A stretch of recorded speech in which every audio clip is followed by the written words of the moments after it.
Nestled behind the imposing walls of Union College lies a hidden gem, a magnificent garden teeming with vibrant blooms and lush greenery.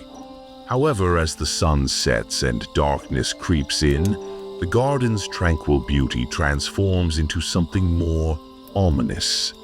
Legend tells of the spirit of Alice, a young woman who met a tragic fate wandering through the garden on the first full moon after the summer solstice.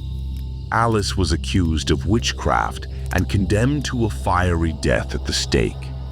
It is said that her tormented soul finds solace in the peaceful haven of the garden, where the gentle rippling of the creek soothes her restless spirit. As the moon rises high in the sky, casting an ethereal glow on the garden, whispers of Alice's presence can be heard among the rustling leaves. Some say she appears as a misty figure, barely visible in the dim light, hovering just above the ground as if she's caught between this world and the next. Others claim to have caught a glimpse of her fiery red hair, wild and untamed, dancing in the wind as if it has a life of its own. It is not just her presence that chills the blood, but the way she moves, silently, gracefully, her feet never touching the earth, as though she's floating through the very memories that bind her to this place. The air grows thick with an unnatural stillness, and even the boldest of hearts find themselves gripped by a primal fear. Alice's ghost is not content to merely linger.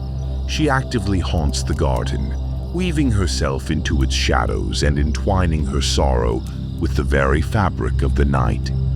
The scent of burning wood and smoke sometimes wafts through the air, faint yet unmistakable, as if the flames that claimed her life are forever smoldering in some unseen corner of the garden. The flowers that once bloomed brightly under the sun seem to droop and wither in her presence, their petals curling inwards as if trying to shield themselves from the coldness that surrounds her. On nights when the moon is hidden behind thick clouds, some have reported hearing faint, ghostly laughter, tinged with a madness that makes the hairs on the back of their necks stand on end. The willow tree under which she is most often seen seems to reach out with its gnarled branches, as if giving her comfort, or perhaps trying to pull her back into the earth.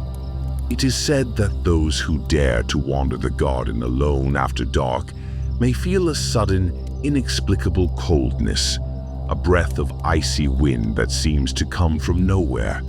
Some have even claimed to feel the light touch of fingers brushing against their skin, leaving behind a trail of goosebumps and a deep, unsettling sense of being watched. Alice's spirit does not just haunt the garden, it inhabits it, moving through the flowers, the trees, and the very air itself, as if the garden has become her purgatory, a place where she endlessly relives the terror and pain of her final moments.